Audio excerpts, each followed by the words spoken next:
জুমার নামাজ আল্লাহ পাক এই উম্মতে মুহাম্মাদের উপর ফরজ করে দিয়েছেন। জুমার নামাজ ফরজ। এই জন্যই তো আল্লাহ পাক কোরআনের মধ্যে এইভাবে আলোচনা করেছেন, ইয়া আইয়ুহাল্লাযীনা আমানু ইযা নুদিয়া লিস-সালাতি মিন ইয়াউমিল জুমআহ। হে ঈমানদারগণ, যখন জুমার দিনে জুমার নামাজের জন্য আহ্বান করা হয়, আজান দেওয়া হয়, ওই যে প্রথম যে আজানটা দেয় মুয়াজ্জিন সাহেব, এই তখন থেকে তোমাদের জন্য ফরজ হয়ে যায়, জরুরি হয়ে যায়, তোমরা জুমার নামাজের প্রস্তুতি নিয়ে তাড়াতাড়ি মসজিদে যাও। ইযা নুদিয়া লিস-সালাতি মিন ইয়াউমিল জুমআহ ফাসআউ ইলা যিকরিল্লাহ। নামাজের জন্য দৌড়াও, নামাজের জন্য কি করো? দৌড়াও, নামাজের জন্য চেষ্টা করো। এই জন্য জুমার নামাজের আজানটা যখন হয়ে যায়, প্রথম আজান যখন জুমার নামাজের হয়ে যায়, তখনকার থেকে দুনিয়াবি সকল কাজকর্ম তার জন্য হারাম হয়ে যায়। একমাত্র জুমার প্রস্তুতিমূলক যে কাজগুলো আছে, জুমার তৈরিমূলক যে কাজগুলো আছে, সেই কাজগুলো তার জন্য বৈধ থাকে এবং সেগুলো করারই নির্দেশ রয়েছে। ফাসআউ ইলা যিকরিল্লাহি ওয়া যারুল বাই। যত কাজ কারবার, ব্যবসা বাণিজ্য সব ছেড়ে দাও। যালিকুম খায়রুল লাকুম ইন কুনতুম তা'লামুন। এটাই তোমাদের জন্য উত্তম যদি তোমরা জানো, যদি তোমরা বুঝো, এটাই উত্তম। নামাজের আজান হয়ে যাবে, দুনিয়াবি সকল কাজকর্ম ছেড়ে দিবে। বিশেষ করে জুমার আজান যখন হয়ে যাবে, তখন সকল কাজকর্ম ছেড়ে দিবে, জুমার প্রস্তুতি গ্রহণ করবে। আর কত ফজিলত এই জুমার নামাজের মধ্যে হাদিসের মধ্যে এসেছে। যে ব্যক্তি জুমার দিনে 6টা কাজ করুন। কয়টা কাজ? 6টা। মনে রাখবেন, সহিহ হাদিসের দ্বারা নফল ইবাদতের ফজিলত এত পরিমাণ আর কোন হাদিসের মধ্যে আসে না। যে এই 6টা কাজ যে ব্যক্তি জুমার দিন করবে, আল্লাহ পাক তাকে জুমার নামাজে আসতে যে কদম ব্যবহার করবে, প্রতি কদমে তার আমলনামার মধ্যে 1 বছরের নফল নামাজের সওয়াব লিখে দিবেন। 1 বছর নফল রোজা রাখার সওয়াব তার আমলনামার মধ্যে লিখে দেবেন প্রতি কদমে। 100টা কদম যদি ব্যবহার হয়, 200 কদম যদি ব্যবহার হয়, 500 কদম যদি ব্যবহার হয়, 1000 কদম যদি ব্যবহার হয়, মসজিদে আসতে নিজের বাসা থেকে প্রতি কদমে 1 বছরের নফল নামাজ, 1 বছরের নফল রোজার সওয়াব আমলনামার মধ্যে উঠতে থাকবে। এটা কি সাধারণ কথা? এই 6টা কাজ কি জেনে নিব আমরা হাদিসের আলোকে। এই 6টা কাজ হলো, 1 নাম্বার, জুমার নামাজের জন্য খুব ভালোভাবে গোসল করা। জুমার নামাজের জন্য কি? খুব ভালোভাবে গোসল করা। 2 নাম্বার হলো জুমার নামাজের জোহরের ওয়াক্ত যখন শুরু হয়ে যায়, জুমার নামাজের ওয়াক্ত যখন শুরু হয়ে যায়, তখন আজানের অপেক্ষা না করে দ্রুত মসজিদে চলে আসে, সাথে সাথে মসজিদে চলে আসা। এই হলো 2 নাম্বার। 3 নাম্বার হলো পায়ে হেঁটে মসজিদে আসে, পায়ে হেঁটে মসজিদে আসা। 3 নাম্বার হলো ইমাম সাহেবের কাছাকাছি বসা, অর্থাৎ যথাসম্ভব সামনের দিকে বসা, সামনের কাতারে বসা। 4 নাম্বার হলো মনোযোগ সহকারে খুতবা শোনা, মনোযোগ সহকারে খুতবা শোনা। 6 নাম্বার হলো খুতবা চলাকালীন সময়ে কোনো কথাবার্তা, কোনো কাজ না করা, কোনো কথাবার্তা না বলা, কোনো কাজ না করা। এই 6টা আমল যে ব্যক্তি জুমার দিনে করবে, আল্লাহ পাক তাকে তার বাসা থেকে মসজিদে আসতে যত কদম ব্যবহার হবে, যত পা ফেলবে, সে প্রত্যেকটা কদমে 1 বছরের নফল নামাজের সওয়াব 1 বছরের নফল রোজার সওয়াব তার আমলনামার মধ্যে দিয়ে দিবেন। করবো তো ইনশাআল্লাহ এই আমলটা। 6টা কাজ করতে হবে, কিন্তু অনেকে দেখা যায় আসে সবার পরে। সারা দেশের মধ্যে এই মহামারী, সারা দুনিয়ার মধ্যে এই মহামারী, যে সামনের কাতারে নামাজ পড়লে সওয়াব বেশি হয়। মুসল্লিদের ঘাড় ডিঙ্গায়া, মুসল্লিদের ঘাড় মারাইয়া সামনের কাতারে আসার চেষ্টা করে, সামনের কাতারে আসে। এটা হারাম। হাদিসের দ্বারা প্রমাণিত, যে ব্যক্তি জুমার দিন এই কাজটা করবে, অন্তত কোন নামাজের মধ্যে এটা জায়েজ নাই, জুমার দিন যে এই কাজটা করবে, ওই মানুষের ভিড় ঠেলে মানুষের ঘাড়ের উপর দিয়া প্রথম কাতারে নামাজ পড়ার সওয়াব অর্জন করার জন্য যে ব্যক্তি আসবে, ঢুকবে, এই ব্যক্তি জুমার ফজিলত থেকে বঞ্চিত হবে, সে জুমার নামাজের সওয়াব পাবে না। তো কি দরকার ছিল আপনি সামনের কাতারে কেন আসবেন? আপনার যদি ফজিলত অর্জন করতে হয়, সামনের কাতারে যদি ওই 6 আমল করেন, জুমার দিনে যে বিশেষ 6টা আমল, এই আমল করেন, প্রতি কদমে 1 বছরের নফল নামাজের সওয়াব, প্রতি কদমে 1 বছরের নফল রোজার সওয়াব পেয়ে যাবেন, এবং সামনের কাতারের সওয়াবও পাবেন। আগে আসেন। এটা সবাইকে ভালোভাবে বুঝতে হবে, যে সবার পরে আইসা ঠেইলা সামনে আসে। তা আপনি কেন এত কষ্ট করে মসজিদে আসলেন? কি দরকার ছিল আপনার এই মসজিদে আসার? আপনি সওয়াবের জন্য সামনের কাতারে যাইয়া আপনি পুরা জুমার ফজিলত থেকেই আপনি বঞ্চিত হয়ে গেলেন। এটা লস না? লস কি না বলেন? এটা ক্ষতি কি না বলেন?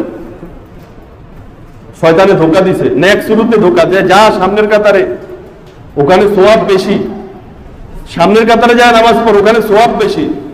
শয়তানে নেক শুরুতে ধোঁকা দিছে, আর তাকে জুমার ফজিলত থেকে বঞ্চিত করে দিছে। আল্লাহ পাক আমাদেরকে বুঝার তৌফিক দান করে। ওই 6 আমলের মধ্যে আছে না, যে নামাজে আজানের অপেক্ষা না করে আপনি মসজিদে চলে আসেন, ওয়াক্ত হওয়ার সাথে সাথে আপনি মসজিদে চলে আসেন। আবার অনেক সময় দেখা যায় এই 6টা কাজের আরেকটা কাজ হলো মনোযোগ দিয়ে খুতবা শোনা। আরেকটা কাজ হলো খুতবা চলাকালীন সময়ে কোনো কথাবার্তা না বলা, কোনো কাজ না করা। জোহরের নামাজ কয় রাকাত ছিল? 4 রাকাত। জোহরের নামাজ কয় রাকাত ছিল? 4 রাকাত। তো জুমার নামাজ কয় রাকাত? 2 রাকাত। আর 2 রাকাত গেল কই? ওই 2 রাকাত হলো ওই খুতবা। জুমার নামাজের পূর্বে আমরা যে খুতবাটা পড়ি শুনি, ওই 2 রাকাতের স্থলাভিষিক্ত, ওই 2 রাকাতের জায়গায় হইল খুতবাটা। এই জন্য খুতবা শোনা ওয়াজিব, ফরজ। আপনি যদি খুতবা চলাকালীন কথাবার্তা বললেন, আপনি যদি খুতবা চলাকালীন কোনো কাজকর্ম করলেন, তো এতে করে আপনার জুমার নামাজের মধ্যে অসম্পূর্ণতা হইল, আপনার নামাজ পূর্ণ হইল না। কারণ এই খুতবাটা 2 রাকাতের জায়গায়। খতিব সাহেব যখন খুতবা শুরু করে দেন, খতিব সাহেব যখন মিম্বরে উঠে যান, তখন থেকেই কথাবার্তা কাজকর্ম বন্ধ, তখন থেকেই মূলত নামাজ শুরু হয়ে যায়। নামাজের মধ্যে কথা বলা যায়, নামাজের মধ্যে কোনো কাজ করা যায়, ওই খুতবাটা মধ্যে নামাজের অবস্থায় থাকতে হবে। কারোর সাথে কথা বলা যাবে না, কোনো কাজকর্ম করা যাবে না, এদিক সেদিক তাকানো যাবে না। মনোযোগ সহকারে খতিব সাহেব যে খুতবা দেন সেটা শুনতে হবে, কারণ এটাই নামাজ। অনেক মসজিদের মধ্যে দেখা যায় খুতবা চলাকালীন সময় ওনারা কি করেন? দান বাক্স ছাড়েন, কালেকশন করেন। আলহামদুলিল্লাহ আপনাদের মসজিদে আপনারা এটা করেন না, মাশাআল্লাহ, খুব ভালো। খুতবা চলাকালীন দান বাক্স ছাড়া নামাজ ফরজ। এটা দ্বারা আপনি জান্নাত পাবেন, এটা দ্বারা আপনি জাহান্নাম থেকে বাঁচবেন, এটা দ্বারা আপনার সাথে আল্লাহর সাথে সম্পর্ক হবে। এই 2-4টা পয়সা উঠানোর জন্য আপনি ফরজ নামাজ নষ্ট করে দিলেন, খুতবার সময় দান বাক্স ছেড়ে দিলেন। হারাম, নিষেধ। খুতবা চলাকালীন দান বাক্স চালানো, খুতবা চলাকালীন সময় কালেকশন করা, এটা সম্পূর্ণ নাজায়েজ, কারণ এটা নামাজের অবস্থা। খুতবা চলাকালীন তো ইবাদত করাই জায়েজ নাই। আপনি কিভাবে কাজ করবেন, কিভাবে কথা বলবেন, ওগুলো তো অনেক পরের জিনিস। আপনি খুতবা চলাকালীন নামাজ পড়া, খুতবা যখন শুরু হয়ে যায় তখন সুন্নত নফল ইত্যাদি সব নিষেধ হয়ে যায়, নিষেধ। তখন একটাই কাজ, খুতবা শুরু। এই জন্য আমরা অনেকেই দেখা যায় খুতবা চলাকালীন সময় মসজিদে এসে সুন্নতের নিয়ত করে ফেলি। বাংলা বয়ান যখন হয় তখন করতে পারি, সমস্যা নেই, এটা নামাজের খুতবা না, এটা এক্সট্রা জিনিস। বাংলা যখন আমরা এই যে কথা বলতেছি, কিন্তু খুতবা যখন শুরু হয়ে যায়, মিম্বর থেকে ইমাম সাহেব যখন খুতবা শুরু করে দেন তখন থেকে কোনো নামাজও জায়েজ নাই, মাকরু, মাকরু তাহরিমি, হারামের কাছাকাছি। এই জন্য খুতবা যখন শুরু হয়ে যাবে তখন সুন্নত পড়া, কবলাল জুমা যে সুন্নত আমরা পড়ি, তাহিয়াতুল ওযু পড়ি বা অন্য কোনো নফল পড়ি, জুমার দিন সালাতুত তাসবিহ পড়ি, এগুলো সব নিষেধ, এগুলো সব কি নিষেধ। ওই সময় এগুলো পড়া যাবে না।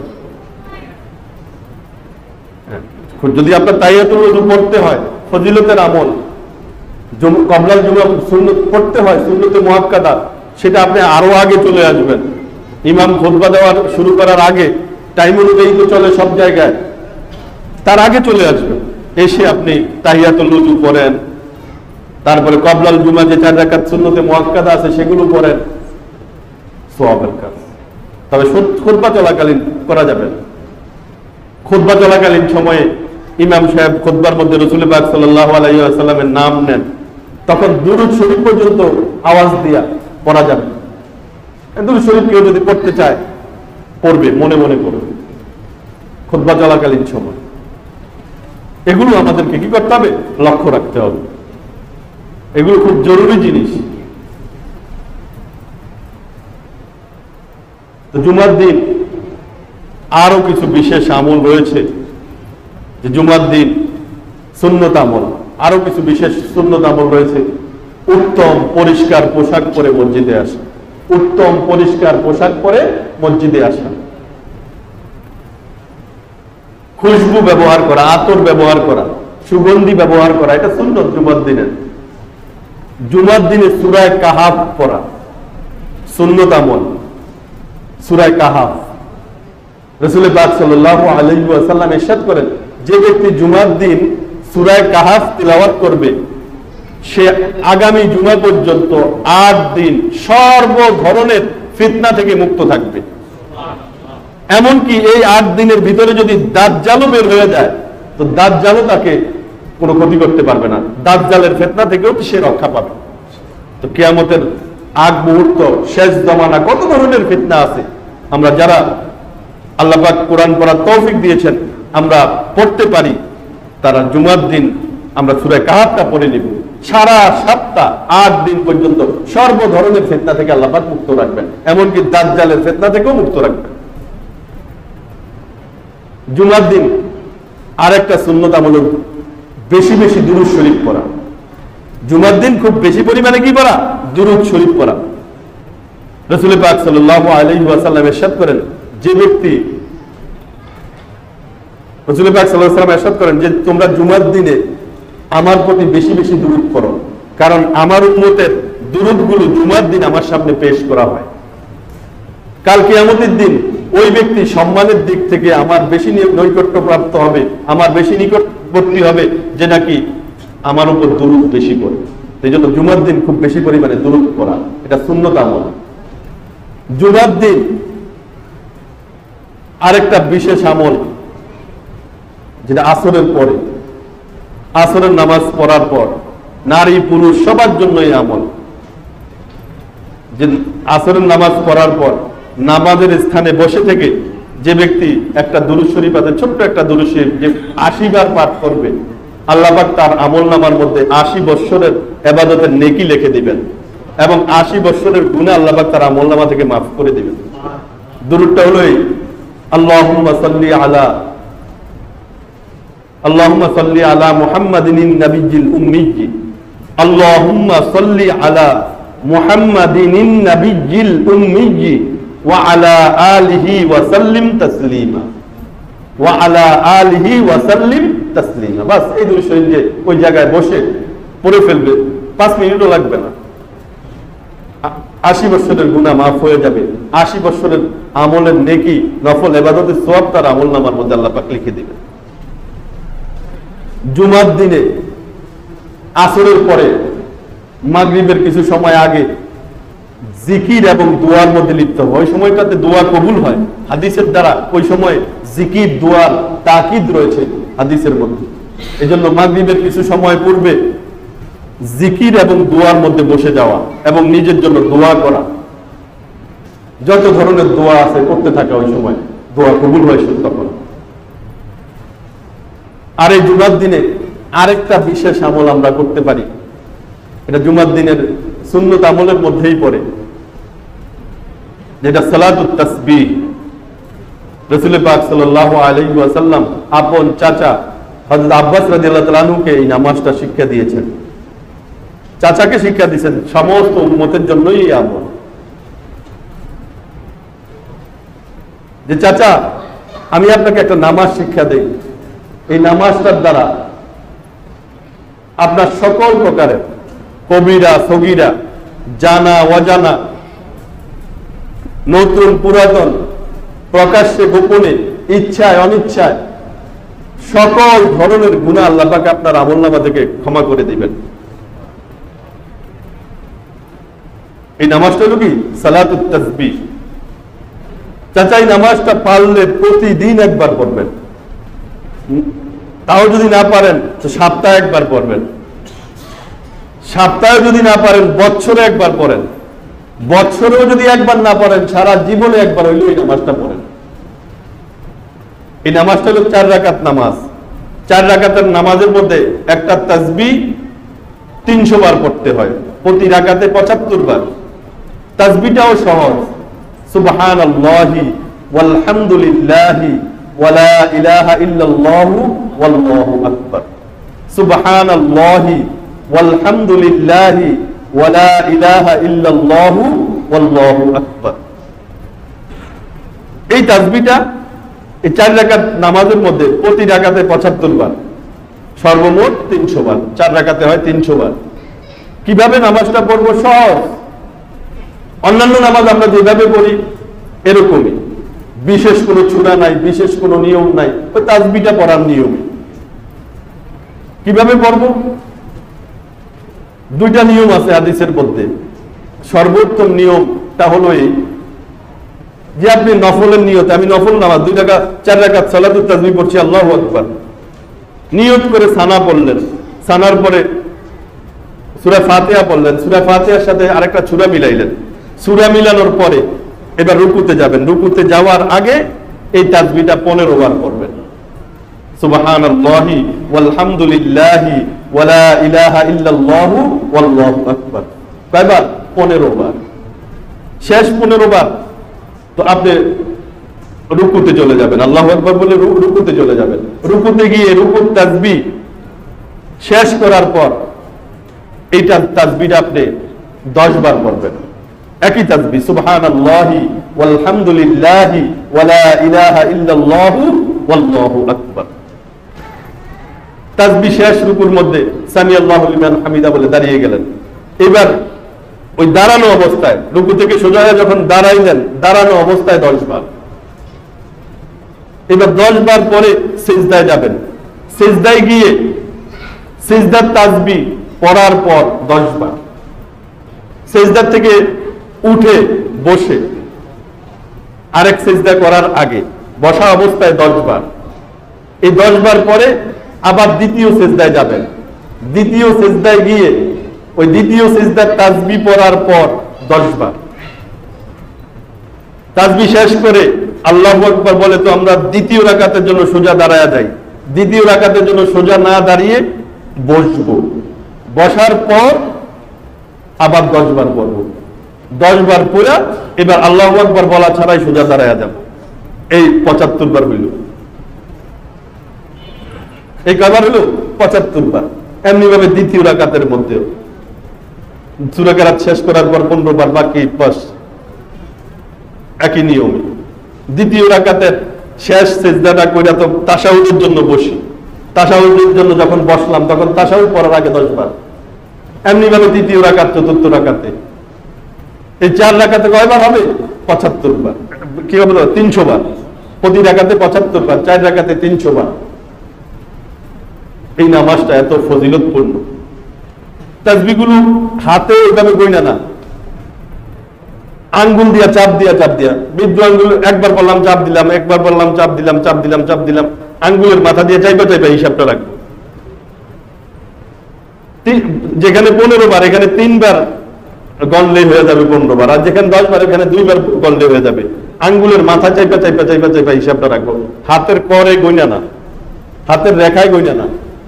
এইভাবে আমরা নামাজটা কি করব? পড়ব। জুমার দিনের যে সুন্নত গুলো রয়েছে সকল সুন্নত গুলো আমরা আমল করার চেষ্টা করব, এবং জুমার ফজিলত যেভাবে জুমা পড়লে পরে এই ফজিলত গুলো অর্জন করা যায় সেভাবে আমরা করার চেষ্টা করব। আল্লাহ পাক আমাদেরকে আমল করার তৌফিক দান করেন।